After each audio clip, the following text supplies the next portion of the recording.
Nós sabemos que dessa tribuna aqui sempre jorra banquetes.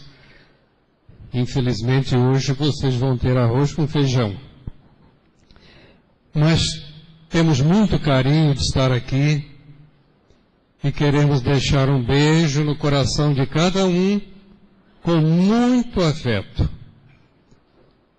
Nós nos sentimos muito honrados de participar aqui do Francisco de Assis, porque sabemos o trabalho que se realiza aqui, a profundidade que ele tem, o reflexo na vida de cada um, e, portanto, estamos aqui simplesmente como humilde colaborador na noite de hoje. O enfoque que a doutrina espírita sempre dá é aquele da evangelização do ser. O ser humano está aí aguardando as sementes para serem germinadas no seu íntimo. Quando o Espírito de Verdade enunciou aquela frase categórica: Espíritas, amai-vos, este o primeiro mandamento. Instruí-vos, este o segundo. Nós sentimos que desse conteúdo brota toda a nossa responsabilidade frente à doutrina. Porque o amor vai ser aquela força que equilibra o universo, como diz Emmanuel.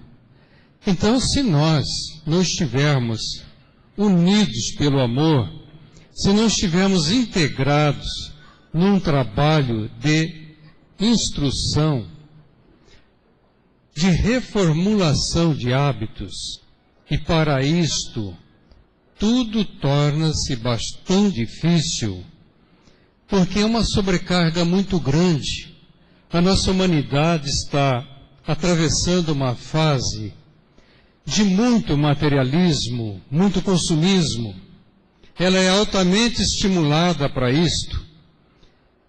A cultura, nós observamos que ela é o alvo primeiro de todos os seres para a aquisição desses valores que serão importantes na manutenção da vida.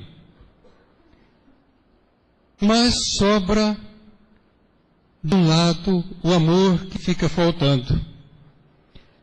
A evolução nossa, ela precisa ser no intelecto e no sentimento, senão há um desequilíbrio.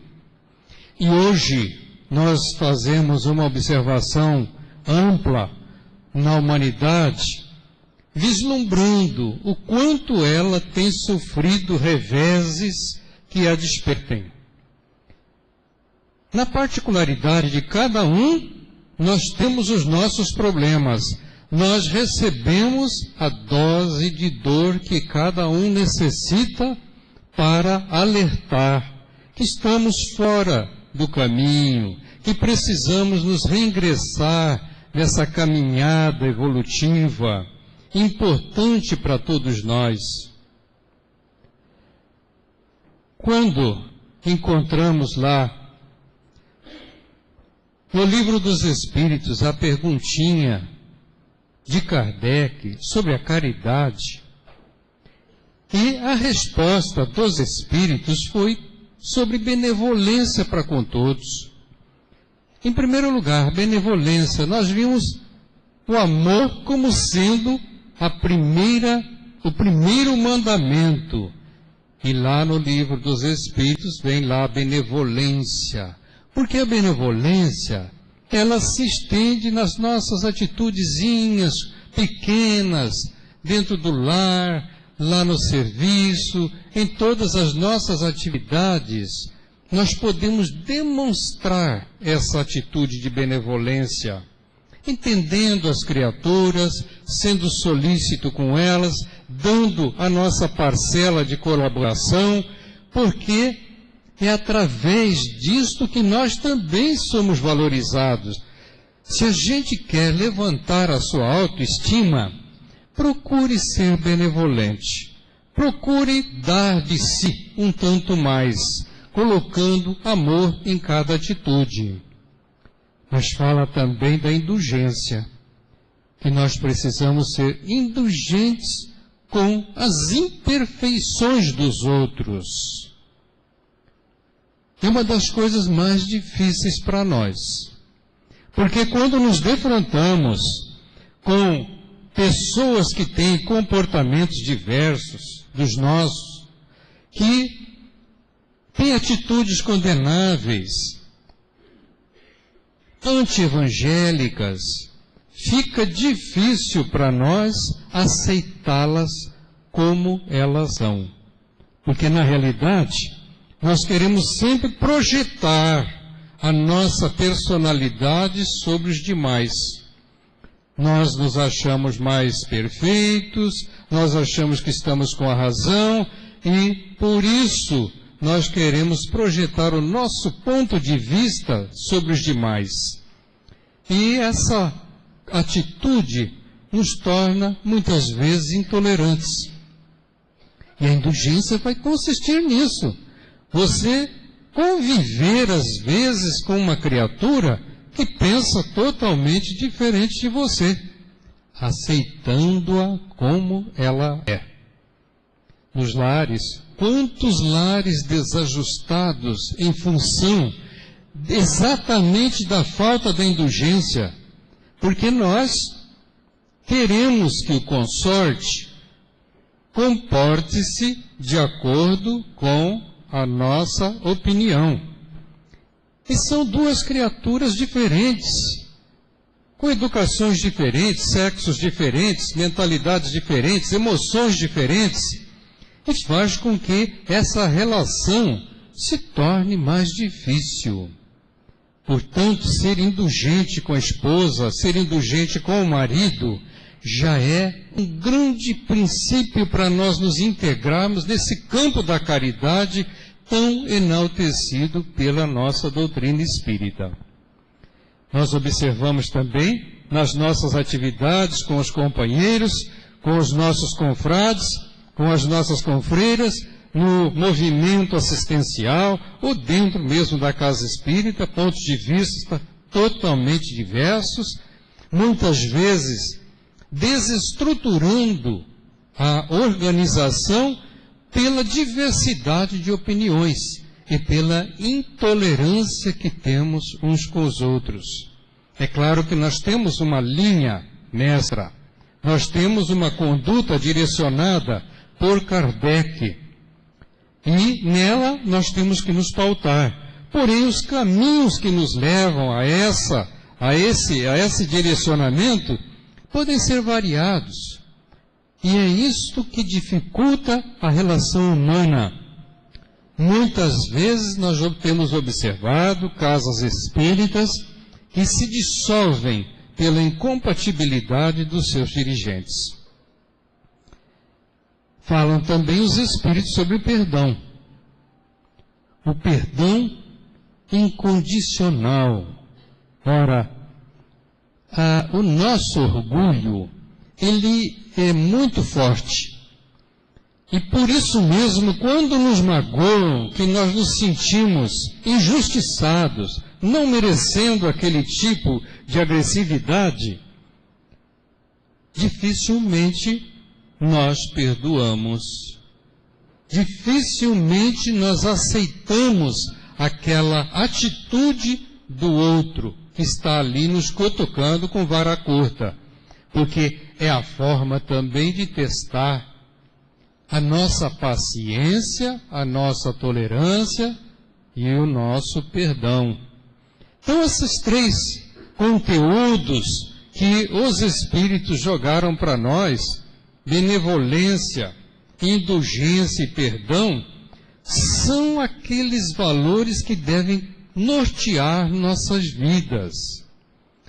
E para isso, nós temos que nos organizarmos, porque a mudança é muito difícil.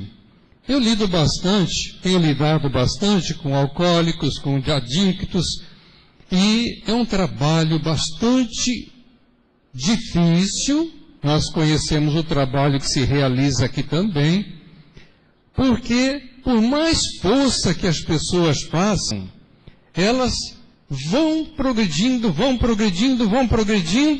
e de repente escorregam e voltam lá na estaca zero.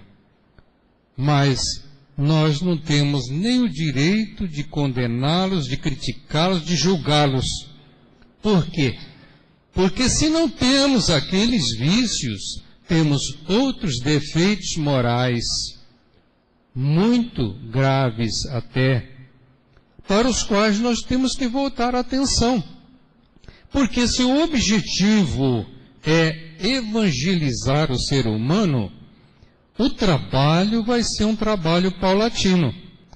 Tanto quanto os alcoólicos muitas vezes desanimam, ficam ali depressivos, se baixando a sua autoestima e com dificuldades na família, sempre sendo condenados pelo ato, pela forma com que levam a vida, nós igualmente temos os mesmos problemas. E quando achamos difícil a mudança, porque doutrina espírita, para muita gente, é uma pedrinha dentro do sapato, que incomoda. Por que incomoda? Porque mexe com as nossas dificuldades, mexe com os nossos defeitos básicos, mexe com a nossa fraqueza. E isto nos incomoda. E nem sempre nós temos coragem de enfrentar-nos. Nós sabemos que o grande trabalho da reformulação de hábitos é no conhece-te a ti mesmo. Mas esse conhece-te a ti mesmo não é só nós darmos uma vasculhadinha na nossa personalidade, no nosso caráter, nos nossos hábitos, na nossa profissão. Não é assim tão fácil. Nós vamos ter que buscar lá na infância aquelas lembranças que nós trouxemos das outras encarnações. Aquelas tendências naturais que o espírito adulto reencarnado lá naquele corpinho de criança, ele apresenta tendências muito fortes.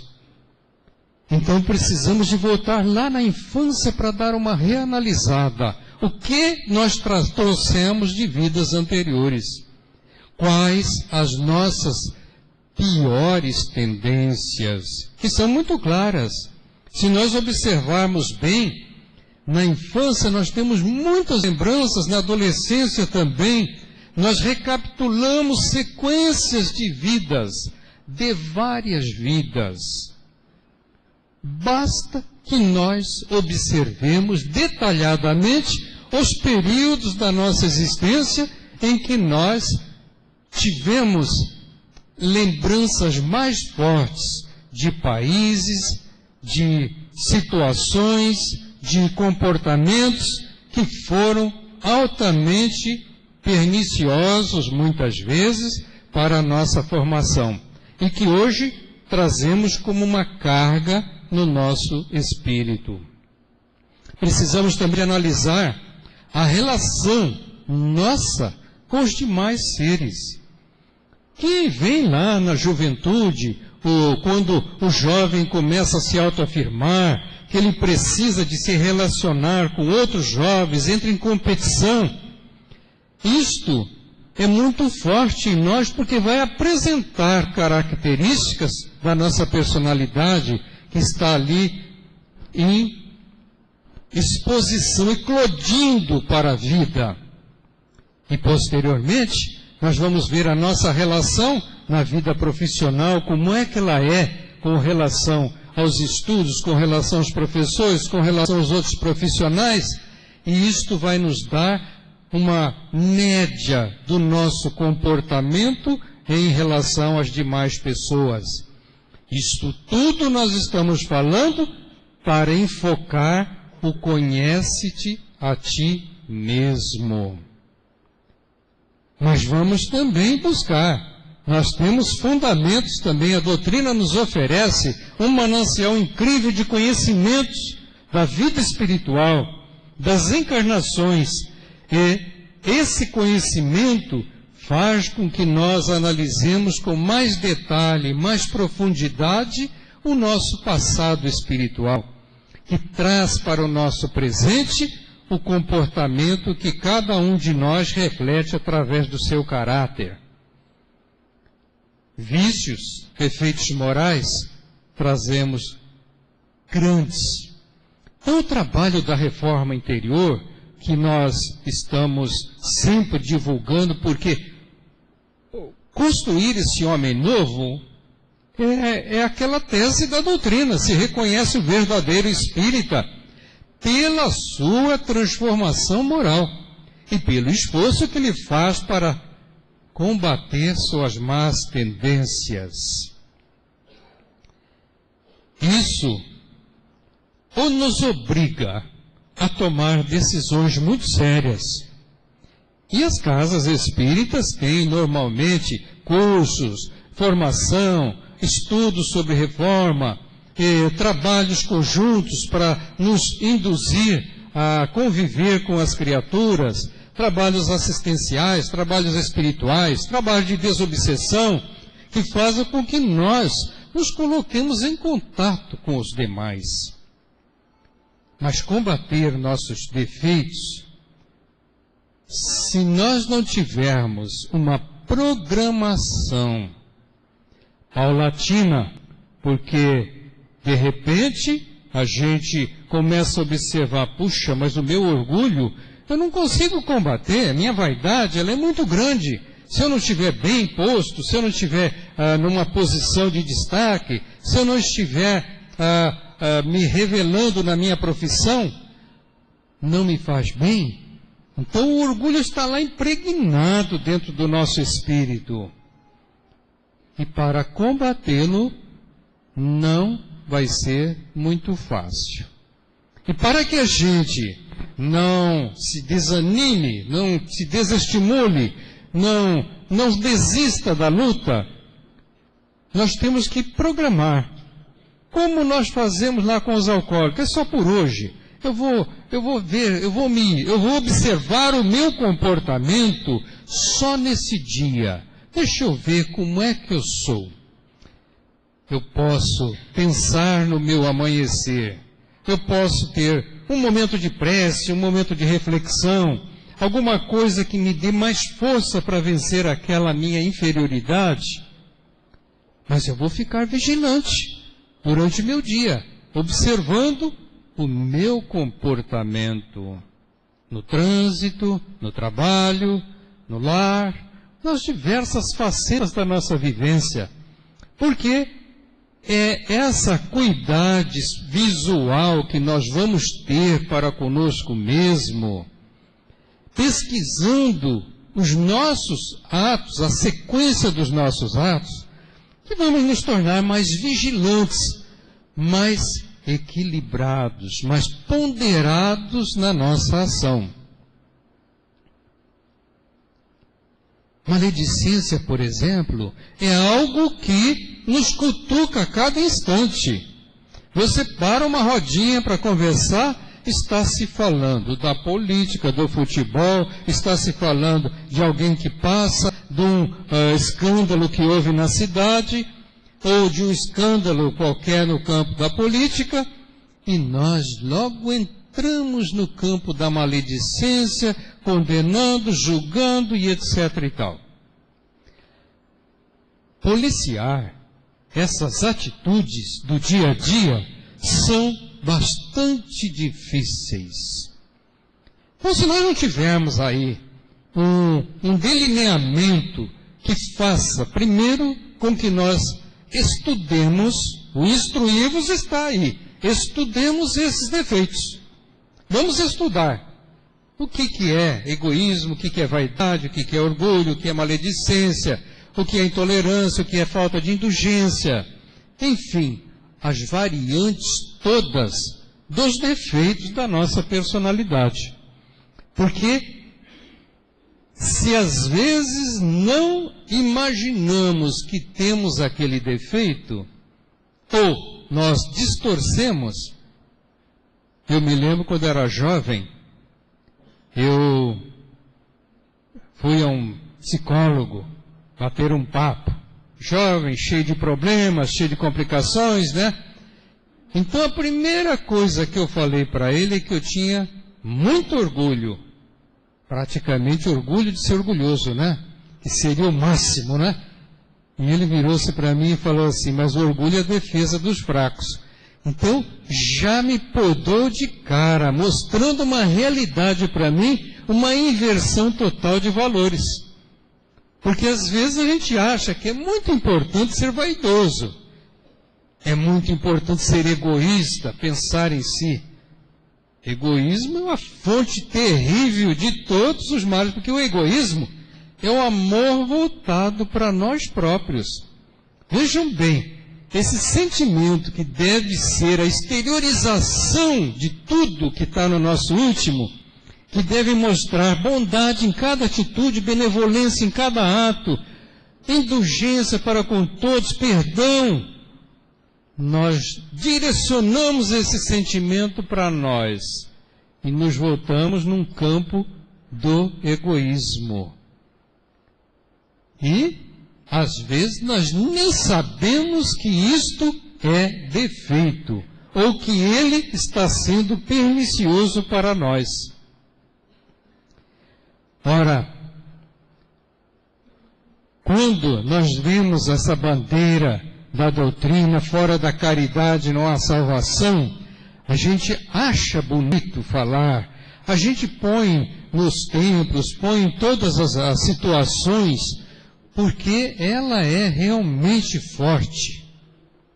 Mas como que nós vamos ter essa salvação se nós não nos salvarmos?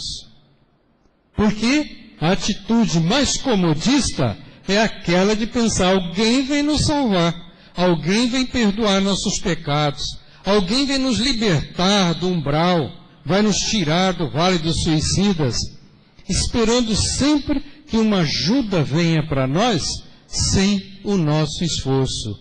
Mas essa frase não significa isso não. Essa frase significa que nós temos que conquistar valores, porque salvação é nesse sentido de estruturação de valores interiores. Por quê? Quando se fala que um espírito é um espírito de luz, ele adquiriu essa luz pelos seus valores morais, pela luta desenvolvida durante toda a sua existência, pelas doações que fez. Nós vamos lembrar de um Chico Xavier, a vida inteira se doando, produzindo milhares de obras literárias, e ilustrando, complementando a obra de Kardec, e no entanto foi uma criatura que viveu no campo da humildade, e sofrendo ainda perseguições, injustiças, uma série de críticas, mas continuando o seu caminho invariavelmente. Um Paulo de Tarso é uma criatura que nós respeitamos muito, temos por ele uma veneração. Por quê? Porque foi alguém que soube se desprender de todo o interesse humano para se entregar de corpo e alma à causa do Cristo. E quem de nós faz isso?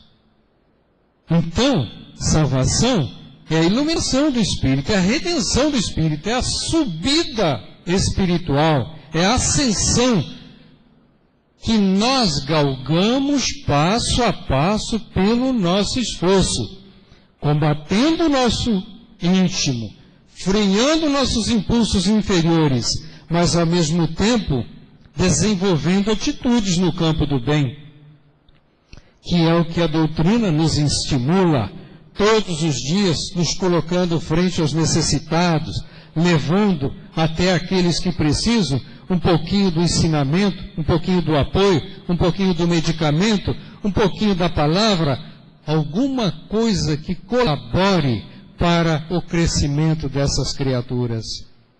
Então é o dia a dia nosso que vai ter que ser observado.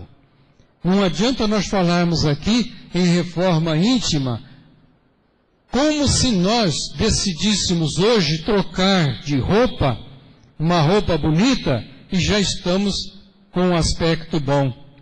A gente vê a reforma de uma casa, quanto trabalho dá. Você tem que tirar, abrir as rachaduras, fortalecer, temos que fortalecer às vezes as fundações, o telhado, alguma coisa sempre está precisando de um reajuste. E depois a pintura, depois tudo bonitinho, mas desde que tenha uma estrutura sólida. E não adianta nós estarmos bonitinhos por fora, se não estivermos bem no nosso interior. Porque luz recebem aqueles espíritos como Chico Xavier. Quer dizer, adquirir o potencial de amar. E esse potencial de amar, ele é exercitado. É com um cachorrinho, é com uma plantinha, é com um filhinho, é com um maridinho, é com alguém que está à nossa volta, assim, no círculo das nossas relações, que você vai exercitando essas pitadas de amor. É na limpeza da casa, é na confecção da comidinha, são pontos fortes para nós desenvolvermos o nosso potencial de amor. Nós temos um carro que nos permite deslocar por aí afora. É o nosso instrumento de trabalho. Nós precisamos zelar dele. Estar lá cuidando da mecânica, da funilaria, da pintura, enfim, da limpeza. É o mínimo que nós fazemos para retribuir aquele instrumento que nos proporciona tanto conforto na vida, nos deslocando para todos os lados. Não fosse isso, não estaria aqui agora possibilitando visitá-los. Então, aí está um trabalho a ser encetado. Nós temos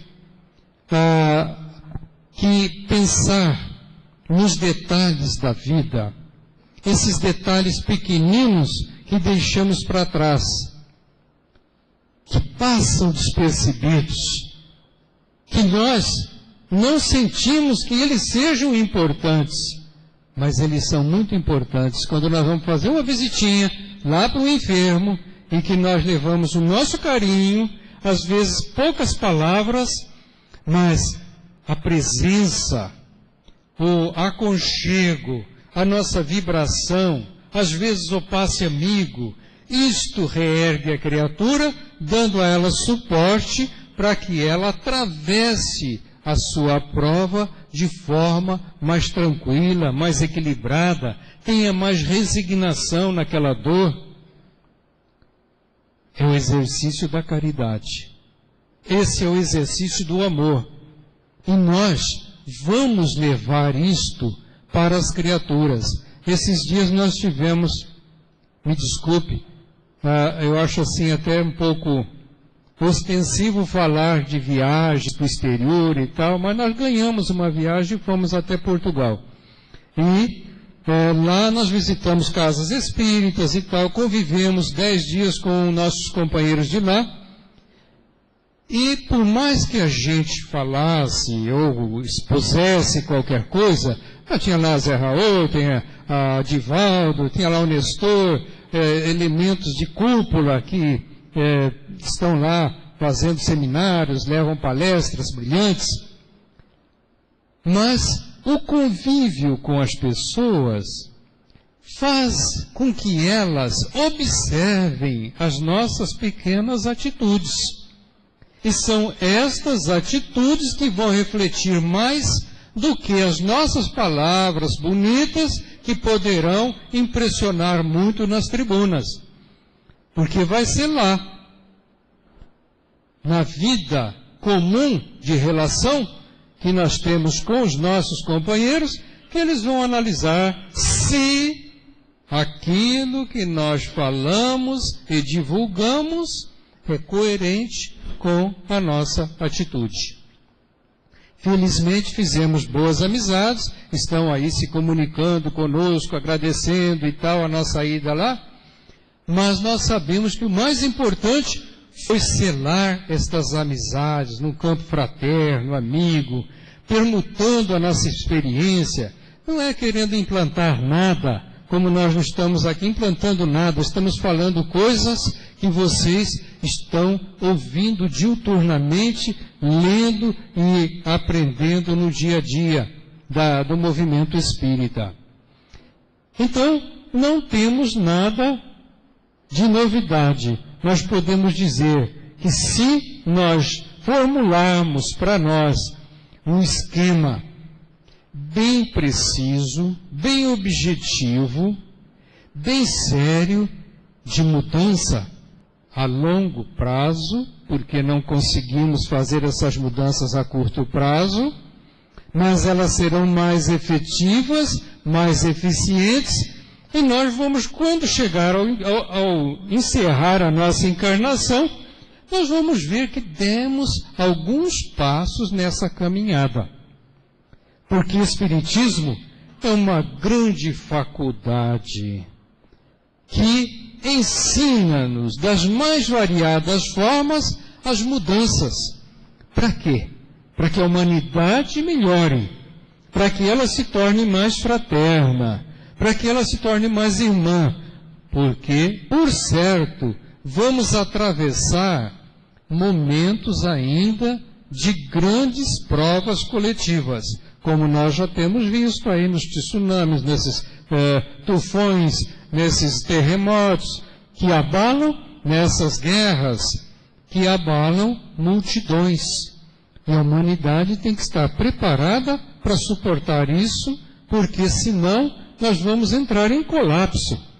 Os pequenos problemas do lar já nos perturbam muito.